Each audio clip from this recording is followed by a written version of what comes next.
Thank you, Mr. Speaker. Mr. Speaker, I rise tonight in very, very strong support of the bill we have before us, the otherwise known as the Other Than Honorable Bill, or the PTSD bill.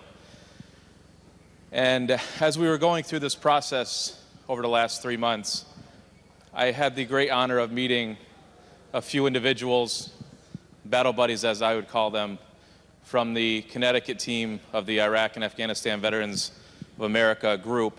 And when they brought this bill to us, and we really got to the nuts and bolts of it and realized how important it was, one of those individuals brought some news to me that I was unaware of. They said, Representative Ohler, are you aware that you're the first post-9/11 combat veteran to be elected to the General Assembly in Connecticut? And I didn't know that. I was kind of taken aback. I figured after 16 years of war that somebody had been in this position. But it's a badge of honor that I don't take lightly.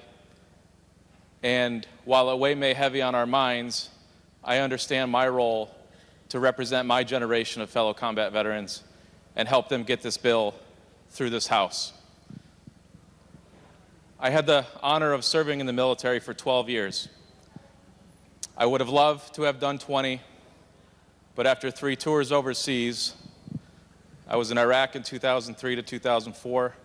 I went back in 06 to 07, and Afghanistan in 2011. My mind and my body were not the same when I first enlisted in 2001, which was just 2 months before 9/11. I deal with my moderate traumatic brain injury daily, my PTSD daily. 2 out of the 3 symptoms that you see on the bill before you. After multiple roadside bomb blasts, after multiple stints in brain injury clinics throughout our military's extensive medical institutions, I was thankful and fortunate enough to come back home to Connecticut with all 4 of my limbs and the ability to put a sentence together. Being that fortunate, I realized that my battle buddies, my brothers and sisters, may not have that honor. And it's up to us as veterans in any war to advocate on those who may not be able to advocate for themselves. And this bill is a very, very small want, a small need in the bigger picture of helping our veterans. You see, when veterans struggle with TBI or PTSD, suicide rates are 3 times that of those who may not be affected by this or who have an honorable discharge. When we come home, it can be within 24 hours. And when you consider wars past, such as World War II, Korea, Vietnam, it took weeks to get back home. You had time to decompress. You had time to spend with the brothers and sisters you were on the battlefield with before you were just thrown into society. Today, you could be back home in 24 hours, and you're expected to be an upstanding citizen, a man or woman of honor, to carry on the discipline and training that you had, that you were so proudly honored to have. But in Connecticut, we have some of the best facilities. We have the greatest facilities to help our veterans. We have the best programs to help with TBI, with substance abuse, with PTSD, those who are affected by military sexual trauma. But if you have an other than honorable discharge because of symptoms that you were affected by while you were enlisted, all of a sudden you're not entitled to those benefits. Those are the very people who need those benefits.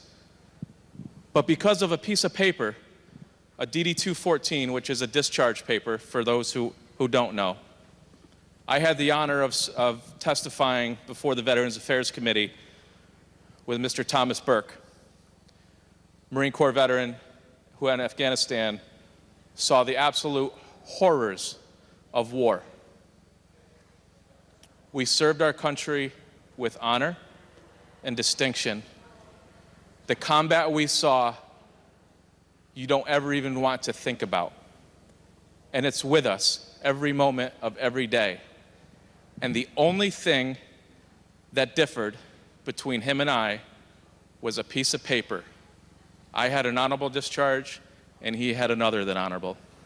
And because of that piece of paper, he is not eligible to receive the care and the benefits that he shed blood for.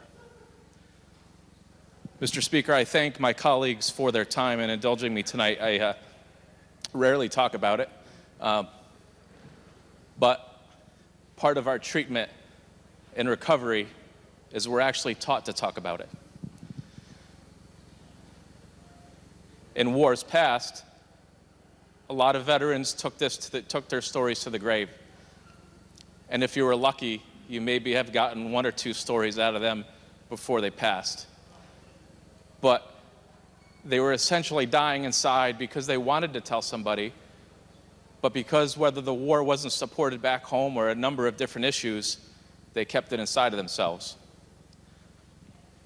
But I believe it's our job, the veterans who made it back home and are able to advocate for their fellow brothers and sisters, that we tell our story.